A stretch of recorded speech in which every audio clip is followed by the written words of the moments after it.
성경 봉독하겠습니다. 이사야서 30장 18절에서 22절까지, 이사야서 30장 18절에서 22절까지 같이 봉독하겠습니다. 그러나 여호와께서 기다리시나니 이는 너희에게 은혜를 베풀려 하심이요 일어나시리니 이는 너희를 긍휼히 여기려 하심이라. 대저 여호와는 정의의 하나님이시라. 그를 기다리는 자마다 복이 있도다. 시온에 거주하며 예루살렘에 거주하는 백성아, 너는 다시 통곡하지 아니할 것이라. 그가 내 부르짖는 소리로 말미암아 네게 은혜를 베푸시되 그가 들으실 때에 네게 응답하시리라. 주께서 너희에게 환난의 떡과 고생의 물을 주시나 네 스승은 다시 숨기지 아니하시리니 내 눈이 내 스승을 볼 것이며 너희가 오른쪽으로 치우치든지 왼쪽으로 치우치든지 내 뒤에서 말소리가 네 귀에 들려 이르기를 이것이 바른 길이니 너희는 이리로 가라 할 것이며, 또 너희가 이 조각한 우상에 입힌 은과 구워 만든 우상에 올린 금을 더럽게 하여 불결한 물건 던짐같이 던지며 이르기를 나가라 하리라. 아멘. 오늘은 이 본문의 말씀을 가지고 하나님께서 우리에게 베푸시는 그 구원의 섭리가 그분의 절대성을 그대로 반영하고 있다. 구원의 섭리가 절대적이시다. 이 메시지를 가지고 생명의 그 지혜를 서로 나눴으면 좋겠습니다. 우리가 절대적이라고 얘기했을 때는 온전히 그 모든 것들을 이제 그분이 관장하신다, 그런 뜻이죠. 그분이 우리로 하여금 구원을 향한 믿음을 갖게 하시고 또 그 믿음의 결실도 그분이 맺게 하신다는 거죠. 그 모든 것들이 시작부터 종결까지 다 완수를 하시는 게 그분이다. 그래서 그분의 구원의 섭리는 절대적이다, 이렇게 얘기를 할 수가 있습니다. 그러면 이제 여기서 우리가 살짝 의문을 가질 수가 있는 게, 그 구원의 섭리가 절대적인데 왜 어떤 사람은 하나님을 믿어서 구원의 자리로 가고 또 어떤 사람은 하나님을 전혀 모르는, 또 믿었다 하더라도 또 그 믿음을 잃어버리는 그런 상태로 갈까? 그분이 믿음도 심어주시고 또 결실하도록까지 하신다 그랬는데 왜 이런 일이 벌어질까? 그럼 이거는 절대성에 문제가 있는 것이 아닐까? 이렇게 이제 생각해 볼 수가 있거든요. 그 절대성을 이야기를 할 때 우리가 고려해야 될 게 뭐냐면은, 우리가 일방적으로 그분의 절대적인 섭리에 그대로 끌려가는 그런 상태가 아니라는 거. 그러니까 절대성이라고 하는 것이 일방적인 것이 아니라 쌍방적이라는 거. 그 점을 우리가 기억할 필요가 있습니다. 그래서 우리에게 믿음을 심어 주실 때 그 믿음을 우리가 하나님을 바라볼 수 있는 통로로 받아들이는 거죠. 받아들여야 되는 거죠. 그리고 그분이 믿음의 길로 우리를 인도할 때 좁은 길임에도 불구하고 그분의 뜻을 따르려고 우리의 의지를 바쳐야 되는 것이죠. 그분이 시작하셨을 때 우리가 우리의 의지로 화합을 해야 되는 것이죠. 쌍방적인 거예요. 그랬을 때 그분의 구원의 섭리가 절대적인 그런 결과가 나타나는 것이거든요. 그 점을 우리가 오늘 이 본문을 통해서 같이 살펴보도록 하십시다. 물론 우리가 우리의 구원을 위해서 뭔가를 할 수 있다, 이런 얘기를 하다 보면은 구원은 하나님의 선물인데 인간이 어떻게 구원을 위해서 무슨 일을 할 수 있느냐, 이렇게 얘기할 수 있습니다. 본질은 그래요. 우리가 우리 스스로 구원할 수가 없죠. 제일 비근하게 들 수 있는 이야기가 그거죠. 우리는 죽어요. 죽습니다. 우리가 우리 스스로 못 살리죠. 못 살린단 말이죠. 우리는 우리 스스로 구원을 못 합니다. 그런데 하나님은 죽은 자를 살리시잖아요. 그런 은혜가 거기 있는 것이죠. 그 과정에서 그러면 우리가 이 구원의 절대성을 이루기 위해서 무슨 일을 해야 될까, 이런 걸 우리가 살펴봐야 되는 것이죠. 그 점이 오늘 본문에 그대로 다 드러나 있습니다. 자, 먼저 본문 한번 보시죠. 18절을 보니까 그러나 이렇게 나오죠. 그러나 하고 이제 나온 걸 보니까 앞뒤의 상황이 반대되는 거죠. 반대되는데 뒤쪽에 나온 상황을 보니까 하나님께서 은혜를 베풀려 하시고 긍휼히 여기시려 한다, 이런 얘기가 나왔죠. 그러면은 그러나 앞에 나온 상황은 이 이스라엘 백성들이 긍휼과 이 은혜의 자리로부터 멀리 떨어져 있는 그런 상태인가? 그거 전제할 수 있죠. 이사야 선지자는 이스라엘 백성의 타락에 대해서 아주 날선 비판을 했죠. 물론 소 선지자들도 그런 날선 비판들을 많이 했지만은 특히 유다 백성들에 대해서, 유다 백성들, 북쪽 이스라엘 왕국이 아니고 남쪽 유다 백성들에 대해서 이사야는 굉장히 날선 비판을 했습니다. 그들의 삶의 행태가 하나님의 뜻을 어기고 얼마나 패역한지 그거를 정확하게 지적을 했거든요. 그러니까 이사야 선지자가 지적한 그 내용을 한번 예를 하나 들어보면 이렇습니다. 너희들이 여호와의 법을 듣기 싫어한다. 이렇게 전제를 해요. 그게 오늘 우리 30장 9절에서 10절까지 나와요. 너희들은 여호와의 법을 듣기 싫어하는 자식들이다. 그래서 그들이 선견자들에게 이르기를 선견하지 말라, 예언하지 말라는 얘기야. 하나님의 뜻을 받아가지고 이 뜻을 통해서 구원의 길을 이끌고 하신다는 그런 뜻을 예언하지 말라는 거예요. 백성들이 그렇다는 얘기죠. 그리고 선지자들에게 이르기를 우리에게 바른 것을 보이지 말라. 우리에게 부드러운 말을 해라. 거짓된 것을 보이라. 이렇게 요구한다는 거죠. 여기서 바른 것을 보이지 말라 이렇게 요구한 것은 뭡니까? 바른 게 뭔지 안다는 거잖아요. 그렇죠? 바른 게 뭔지는 안다는 얘기거든요. 그런데 그걸 보이지 말라는 거야. 그리고 부드럽게 얘기해라. 우리의 상황에 대해서 합리화하고 우리의 상황을 승인하는 그런 얘기를 하라는 얘기죠. 그러면서 거짓된 걸 보여라. 이렇게 요구하는 것 같다는 거예요. 그러니까 이 자체는 양심이 역전된 상태죠. 바른 것을 얘기하지 말라. 오히려 거짓된 걸 얘기해라. 이게 뭡니까? 양심이 역전이 된 거죠. 그러니까 소위 성경에 나오는 대로 양심의 화인맞은 그런 상태였던 거죠. 그러니까 이 이스라엘 이 고대 왕국의 말기, 그 유다 왕조의 말기에 신앙의 상태가 그랬다는 거예요. 이사야가 그걸 지적을 하고 있는 거죠. 그래서 이와 같은 상태였기 때문에 하나님께서 너희들을 진노하셨는데 그 진노의 대가로 너희들이 재앙을 얻게 될 것이다. 재앙을 받게 될 것이다. 근데 그 재앙이 얼마나 두려우냐면은 마치 토기장이가 그릇을 깨뜨림 같이 아낌없이 부숴버릴 것이다. 이런 얘기를 해요. 얼마나 철저하게 부수냐면은 그 조각 중에 아궁이에서 불을 붙이거나 기름이나 이런 거 떠가지고 붙이는 그런 조각 같은 거 쓸 수 있겠죠. 물 웅덩이에서 물을 뜰 것도 얻지 못할 것이다. 뭔가를 담을 수 있는 그런 어떤 부피를 만들 수 있는 그런 것이 없을 정도로 완전히 파괴해버릴 것이다. 그런 상태가 이제 진행이 되고 있는 것이죠. 유다 왕국의 말기에는 사실 그렇게 되죠. 온 왕들이 그 강대국에 다 끌려가고 왕들, 그 다음에 백성들 끌려가죠. 나라가 완전히 망해버리죠. 완전히 망해버린 이제 그런 상태가 되죠. 이걸 예언을 하신 거예요. 그러니까 양심의 화인 맞은 그런 상태에서는 하나님은 새로 시작하고 싶으신 거죠. 다 깨뜨려버리고. 그걸 일러주신 거예요. 그러고 난 뒤에 이제 일러서 하시는 말씀이 그러나 이렇게 얘기를 하신 걸 보니까 앞서 징계를 예견하신 것은 저주를 하기 위해서 그런 것이 아니었다는 거죠. 그렇게 징계를 선포하신 그 뜻은 돌아오기를 원하시는 거죠. 돌아오기를 원하시는 거죠. 그래서 너희에게 은혜를 베풀려 하심이라. 징계를 베푼 이유가 너희에게 은혜를 베풀려고 그런 것이다. 그리고 징계를 베푸신 그 또 다른 이유가 너희를 긍휼히 여기려 하심이라. 이렇게 얘기하고 있죠. 긍휼히 여기려 하심이라. 그러니까 우리에게 은혜를 베풀기 위해서 그런 징계를 하셨다는 얘기죠. 아버지가 사랑하는 자식을 훈계하듯이 그런 마음으로 이스라엘 백성들을 징계를 하셨다. 이런 얘기를 하죠.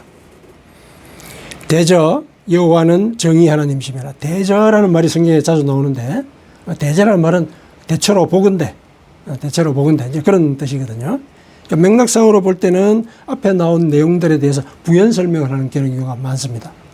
부연 설명하는 경우가 왜 이렇게 하나님께서 은혜를 베풀려 하고 긍휼히 여기시려 하느냐. 왜냐하면은 하나님은 정의 하나님이시기 때문에 그렇다. 이렇게 얘기를 하는 거죠. 정의 하나님. 옳은 것을 옳게 실행하시는 그런 분이시기 때문에 그렇다. 그러면 그분이 가지고 계신 그 옳음의 성격이 뭐냐? 그를 기다리는 자마다 복이 있도다. 여기에 정의의 성격이 있는 것이죠. 하나님께서 그를 기다리는 자에게, 그분이 와서 자기를 구원하기를 기다리는 자에게 구원을 베푸신다. 그게 그분의 오름이라는 거야. 구원을 기다리는 자에게 구원을 베푸시는 것. 기다리는 자. 여기 핵심이 있는 것이죠. 그게 하나님이 정의 하나님인 그런 뜻이라는 것이죠. 그러니까 여기에 보니까 하나님께서 은혜를 베풀고자 하시고 긍휼히 여기시려고 하신다. 이런 뜻이 나와 있죠. 하나님이 먼저 우리를 구하고자 하시는 그런 뜻을 갖고 계시는 거죠. 그러니까 이 뜻이 있었기 때문에 예수 그리스도를 통해서 우리를 구원의 길로 인도하신 것이죠. 그러니까 믿음을 심어주신 그 뜻이 여기 있는 거예요. 너희들이 나를 기다리면은 구원을 줄 것이다. 근데 그 구원을 주는 그 통로가 죄 때문에 막혀 있다는 거죠. 앞서 우리가 이스라엘 백성들의 그 행태를 볼 때 이들이 하나님을 거역하게 된 그 밑바닥에는 그들이 예를 들어서 눈이 멀어서 그런 것이죠. 하나님을 올바르게 쳐다보지 못하고 자기의 욕심에 의해서 눈이 멀어가지고 그래서 바른 길을 얘기하지 말아라.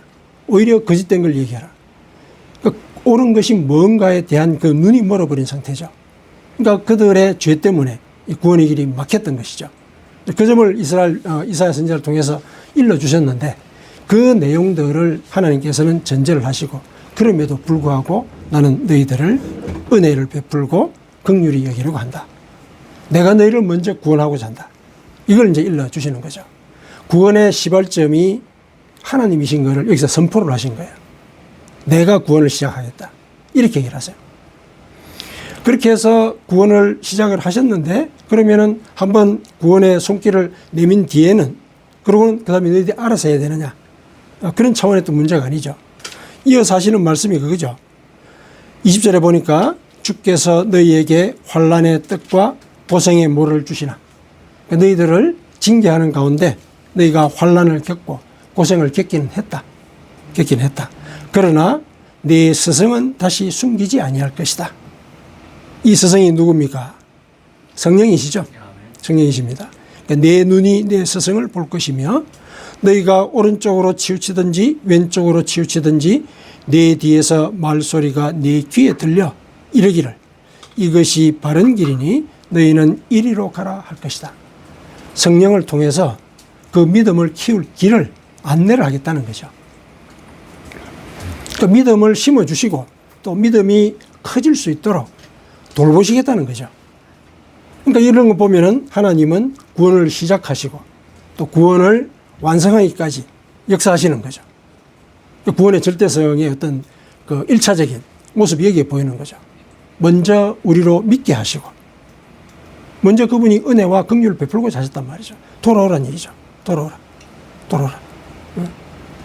그래서 믿음을 갖게 하셨을 때 그 믿음이 결실하도록 성령을 보내서 귀 뒤에서 바른 길을 일러줄 것이다. 그래서 온전히 믿음의 길로 갈 수 있도록 너희들을 인도할 것이다. 이런 얘기를 하고 계신 것이죠. 이 얘기를 보면은 히브리서에 나오는 그 말씀을 우리가 생각해 볼 수 있죠. 믿음의 주요 온전하게 하시는 이인 예수를 바라보자. 그런 얘기 있잖아요. 그러니까 믿음의 주라고 했을 때 그 주는 주인의 개념보다는 저자라는 뜻이에요. 저자. 그러니까 믿음을 만드신 분이라는 뜻이에요. 믿음을 만드신 분. 그분이 예수고 그리고 믿음을 온전하게 하시는 분도 예수다. 이 얘기죠. 그분을 바라보라는 얘기죠. 그게 뭡니까? 그러면은 하나님을 통해서 예수님을 통해서 하나님의 뜻이 드러났으니까 그 예수님이 결국은 그 모든 사역과 말씀을 통해서 우리에게 믿음을 심어주셨고 믿음을 만드신 것이죠. 그러니까 대속의 길을 열어주셨으니까 우리가 믿을 수 있는 자격을 우리에게 주신 거잖아요. 믿음을 심어주셨어요. 그러고 난 뒤에 그 믿음이 온전해지도록 지금도 그분은 하나님의 우편에서 우리를 위하여 기도하고 계신다. 로마서 8장 34절에 나오는 얘기죠. 로마서 8장 34절에. 그리고 히브리서 7장에 보면은 영원히 살아계셔서 우리를 위하여 간구하신다. 이런 얘기까지 하죠. 7장 25절이군요. 히브리서 7장 25절. 그가 항상 살아계셔서 그들을 위하여 간구하심이라. 중보하시는 거죠. 그분이 하나님 우편에서 중보하시는 그 내용이 성령을 통해서 우리에게 전달이 되는 거죠. 그러니까 성령이 귀대에서 바른 길을 일러주시는 그 모든 과정이 이 예수님의 중보를 통해서 이루어진다는 것이죠. 그러니까 믿음이 온전해지는 그런 과정들을 우리가 밟아갈 수 있게 된다. 하나님은 이렇게 해서 우리로 하여금 구원의 길을 갈 수 있도록 이끌어 주신다는 거죠. 그분이 믿음을 시작하시고 또 믿음의 결실을 이루도록 하신다는 거죠. 자, 그건 이제 알겠습니다. 근데 처음에 서두에 이제 일렀을 때, 자, 그렇게 하나님께서 절대적으로 은혜를 베푸셨는데 왜 누구는 그 믿음을 받지 못하고 객길로 나가느냐. 그런 문제를 생각해 봤을 때 하나님께서 먼저 내민 이 구원의 손길을 우리가 받아들여야 되는 것이죠. 받아들여야 되는 거예요. 그러니까 하나님은 우리 문 밖에서, 우리 마음의 문 밖에서 문을 두드리시는 분이시죠. 누가 열어야 되느냐. 이 문제가 있잖아요. 누가 열어야 되느냐. 문 안에 있는 사람이 문을 열어줘야 되는 것이죠. 그런 이 구원의 그 섭리의 어떤 절차가 있는 것이에요. 우리가 하나님의 부르심에 응해야 되는 것이죠. 응해야 된다. 그러면 구체적으로 알아봐야 되겠죠.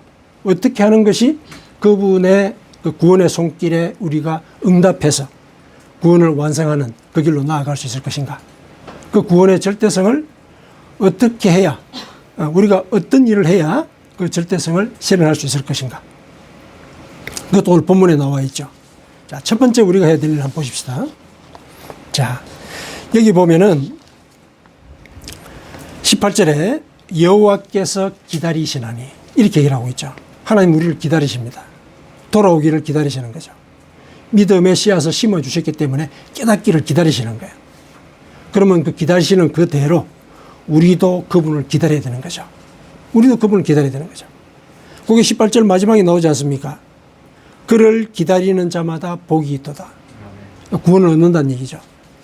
그분이 우리를 기다리시는 대로 우리도 그분을 기다려야 된다는 얘기죠. 그분의 때를 우리가 기다려야 된다는 얘기죠. 우리가 구원의 길을 가는 데 있어서 눈앞에 그 구원의 길에 확신들이 서지 않기 때문에 우리가 유혹을 받지 않습니까? 그렇죠. 그리고 환난과 고생이 닥쳤을 때 우리 믿음이 흔들리거든요. 흔들린단 말이죠. 그런데 그 과정이 우리를 돌아오도록 하기 위한 하나님의 섭리였고 그 섭리가 실행되는 과정에 그분은 우리를 기다리시는 거예요. 우리가 돌아오기를 기다리신단 말이죠. 사실 우리가 사랑하는 자녀라면은 우리가 갖고 있는 것 그리고 우리 자녀가 원하는 것 빨리 주고 싶잖아요. 빨리 주고 싶거든요. 빨리 기뻐하는 모습을 보고 싶어요. 사실은. 그런데 그거를 예를 들어서 지체하는 거예요. 지연시키는 거예요. 뜻이 있는 거죠. 이 선물의 값어치를 제대로 알 때까지 기다려야 되는 거죠.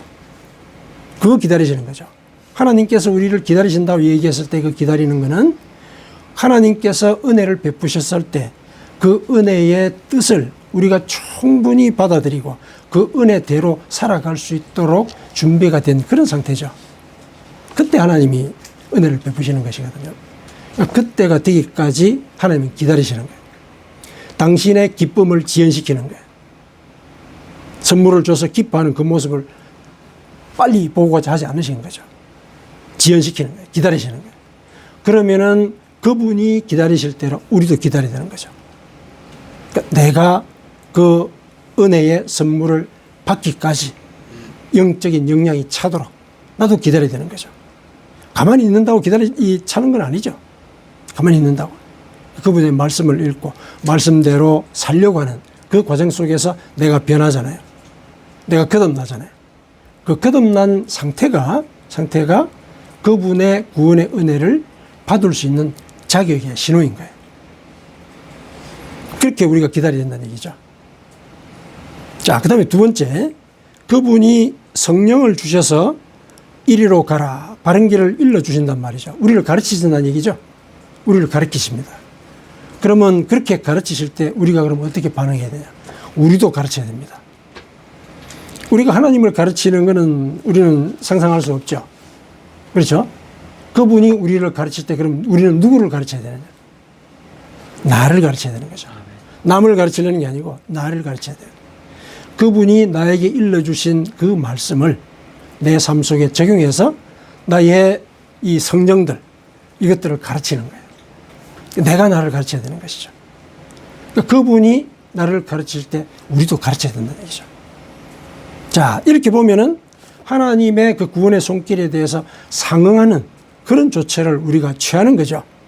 이게 구원을 완성하는 그런 온전한 길이 되는 것이죠. 그분이 우리를 기다리실 때 우리도 기다리는 거죠. 기다리는 거예요. 그리고 그분이 우리를 가르치실 때 그분의 가르침으로 우리가 우리 자신을 가르쳐야 된다는 얘기죠. 마치 거울을 보는 것 같이 이런 어떤 그 호응하는 그런 신앙의 어떤 그 절차들, 우리가 할 수 있는 그런 절차들, 이게 필요한 것이죠. 물론 그 모든 과정들도 결국은 하나님께서 도와주시죠. 우리가 예를 들어서 하나님을 기다린다고 얘기했을 때 그 기다림이 참 모호하거든요. 얼마나 어려워요. 사실 눈앞에 보이지는 않는데 하나님은 기다리라고만 얘기하시는 것 같고 참 속이 답답하죠. 참 어렵습니다. 우리가 어떻게 해야 될까? 어떻게 하는 것이 그분을 기다리는 것일까? 이런 의문도 갖게 되거든요. 거기에 대해서도 오늘 본문에서도 하나님께서 일러주시죠. 어떻게 하는 것이 그분을 기다리는 것이냐. 19절에 나오는 얘기죠. 시온에 거주하며 예루살렘에 거주하는 백성아, 너는 다시 통곡하지 아니할 것이라. 통곡하지 아니할 것이다. 은혜를 약속하셨어요. 근데 이게 아직까지 베풀어지지 않고 있는 거죠. 기다려야 되는 거죠. 기다려야 되는. 그럼 기다리는 중에 어떻게 하는 것이 그 기다림이냐?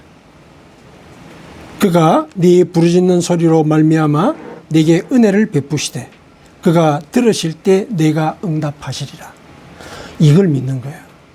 이걸 믿는 거. 내가 부르짖을 때 그분이 은혜를 베푸실 것이고 또 그분이 내 기도를 들으셨으면 내게 응답하실 것이다. 이거 믿는 거예요. 모호한 답일 수는 있습니다. 모호할 수도 있어요. 하지만 이게 정답이에요. 기다리는 그 과정 속에서 우리의 믿음의 상태를 보자는 것이죠. 내가 하나님께 과연 그 부르짖고 있는가? 그분이 은혜를 베풀 수 있도록 내 진심을 다하고 있는가? 이거 살펴보라는 얘기죠. 그리고 그분이 반드시 응답하실 것이다. 이 믿음에 흔들리지 말아야 된다는 얘기죠. 그게 기다릴 때 우리가 해야 되는 일이죠. 이런 과정들을 우리가 거쳐가야 됩니다. 그랬을 때 우리가 하나님의 뜻에 합당한 그런 구원의 길을 가게 되는 것이죠. 이렇게 얘기할 수 있는 그 역사적인 근거가 또 있어요. 우리가 그분의 손길에 응답을 해야 된다는 그것을 우리가 증명할 수 있는 그런 사건.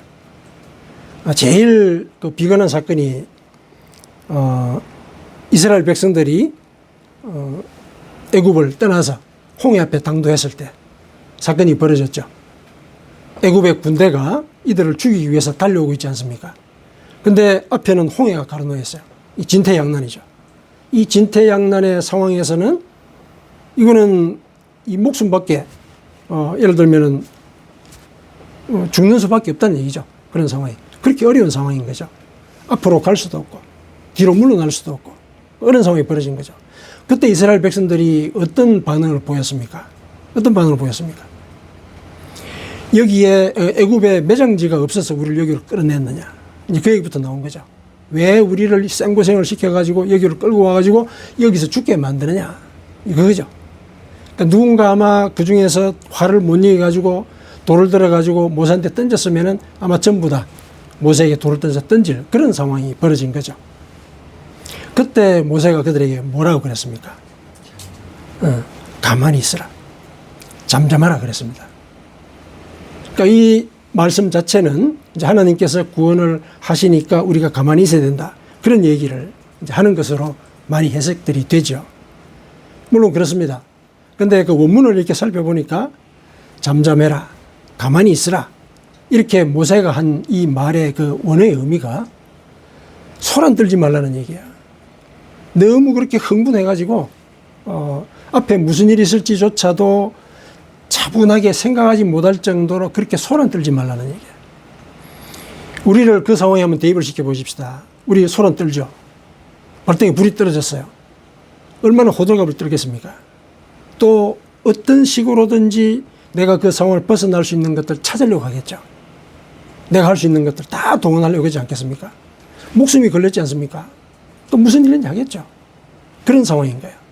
그때 모세가 그런 얘기를 하는 거예요. 그러지 말라는 얘기예요. 하나님이 생명을 주지 않으셨느냐.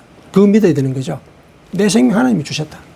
그러니 사실은 걷어가실 때도 그분이 걷어가실 것이다. 그러면은 두려워할 게 뭐 있냐. 이 상황에서 하나님의 뜻을 한번 살펴보자. 차분해라. 그 얘기를 하신 거예요. 차분해라. 그랬을 때 이어서 무슨 얘기가 나오냐면은 하나님이 모세를 사실상 질책하는 말씀이 나와요. 너는 왜 나한테 부르짖고만 있느냐. 당장 지팡이로 홍해를 가리켜라. 그래서 백성들이 홍해 바다를 건너도록 길을 안내해라. 그 얘기를 하세요. 할 일이 있는 거죠. 이 이스라엘 백성들을 구원하기 위한 그 길이 홍해를 건너는 거란 말이죠.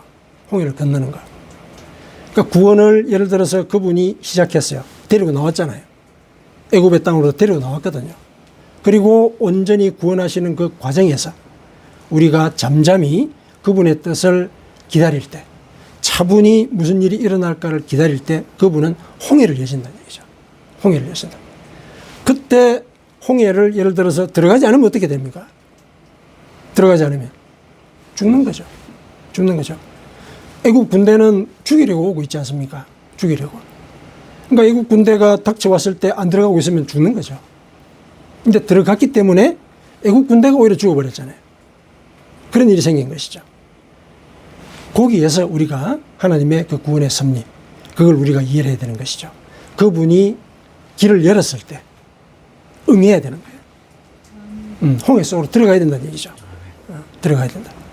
이게 구원을 완성하는 그런 길이다.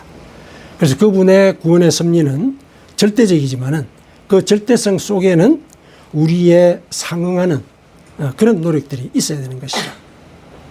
그래서 그분이 우리를 기다리실 때 우리는 회개하고 거듭나는 그런 노력을 바치면서 우리도 그분의 은혜가 나에게 임하기를 기다려야 되는 것이죠. 그리고 그 기다림의 그 과정 속에서 그분은 반드시 응답하실 것이다. 이 믿음을 굳게 다지는 거죠. 그런 믿음을 갖고 있을 때 성령이 그 믿음이 흔들리지 않도록 바른 길을 일러주시는 것이죠. 그리고 바른 길을 일러주실 때 그 바른 길을 내가 나한테 적용하는 거죠. 나를 가르치는 거예요. 그것이 구원을 이루는 그런 정확한 길인 것이죠. 정확한 길. 그래서 그 모든 과정들을 하나님께서 수행을 하시기 때문에 우리가 상응하는 노력을 드린다 하더라도 큰 그 구원의 그 틀 자체는 하나님이 주관하시는 것이죠. 그래서 그분의 구원의 섭리는 절대적이시다. 아멘. 아멘.